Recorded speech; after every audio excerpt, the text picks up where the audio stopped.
Laila Majnu, a love that defied life itself. Love is not always about being together. If it were, the story of Laila and Majnu would not have survived centuries. This is not just a love story. It is a legend of devotion, madness, sacrifice, and a love that became eternal. Long ago, in the vast deserts of Arabia, lived a young man named Qais. From childhood, Qais was different. While others chased power, pride, and recognition, Qais was lost in thoughts, emotions, and poetry. His heart felt more deeply than most, and his soul spoke through words that carried longing and pain. In the same town lived Laila. She was known for her beauty, her intelligence, and a quiet strength that drew people toward her. When Qais and Laila met at school, something unspoken connected them instantly. No promises were made. No words were exchanged.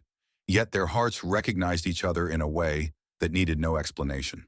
Their love grew silently, through stolen glances, shared smiles, and poetry written for eyes that would never read it. It was innocent, pure, and untouched by the idea of possession. They did not dream of futures or endings. They only knew that their hearts beat differently when they were near each other. But love rarely stays hidden. Soon whispers began to spread, and in a society where honor mattered more than happiness, love became a crime.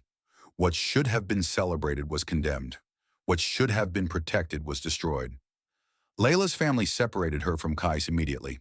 She was confined to her home, to traditions, to a future she never chose. Doors were closed, guards were placed, and her name was forbidden to be spoken in his presence. When Qais realized he could no longer see Laila, his world collapsed.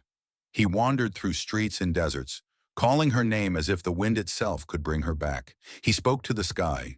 He wrote poetry in the sand, knowing it would disappear, just like his happiness. People laughed at him. They pointed at him. They said he had lost his mind. And that is when Qais became Majnu, the madman. But Majnu was not mad. He was simply honest in his love. His madness was not illness. It was devotion. A devotion so deep that the world could not understand it. Where others moved on, Majnu remained. Where others forgot, Majnu remembered. Majnu's father tried to save his son. He offered wealth, respect, and peace to Layla's family. He begged them to see his son's sincerity, but they refused. To them, Majnu's love had already damaged their honor, and honor could not be forgiven. In desperation, Majnu was taken to the Kaaba, hoping prayer would heal him. The elders believed that if he prayed sincerely, his love would disappear. But when Majnu raised his hands, he did not ask to forget Laila.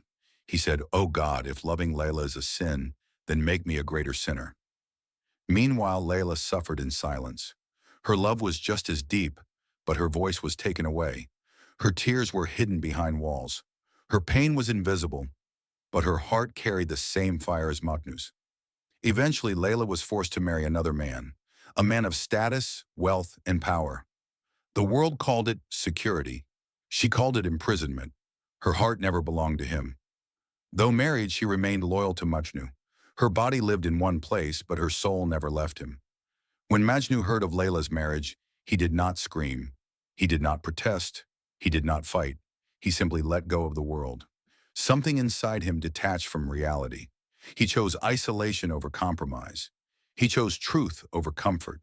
He lived in the wilderness, dressed in rags, surrounded by animals, reciting poetry only for Laila. Hunger no longer mattered. Pain no longer mattered. Only love remained. And slowly his love transformed, from physical desire into spiritual devotion. Laila was no longer a person to him. She became a presence, a prayer, a universe. Years passed. Time moved forward for everyone except Majnu. Then fate, cruel yet merciful, played its final card. Layla's husband died. For the first time in her life, she was free. The chains that held her had fallen away, but the years they stole could never be returned. She sent word to Majnu, calling him back. After a lifetime of separation, hope returned. When they met again, time stood still. But Majnu was no longer the man she once knew. His eyes held something beyond the human world. His love had risen beyond possession, beyond desire, beyond life itself. When Laila asked him to return with her, he smiled gently and said, My soul has always been with you. Only my body remained behind. Soon after, Laila fell ill. Her strength faded, but her love never did. On her final breath, she whispered Majnu's name and closed her eyes forever. When Majnu heard of Laila's death, he went to her grave. He lay beside it, reciting poetry, crying until his breath slowly disappeared. There next to Laila, Majnu died. They were never united in life, but death gave them what the world never could. Even today, Laila and Majnu remain the purest symbol of true love, a love that chose pain over betrayal, madness over compromise, and eternity over life itself. Because some loves are not meant to be lived, they are meant to become immortal.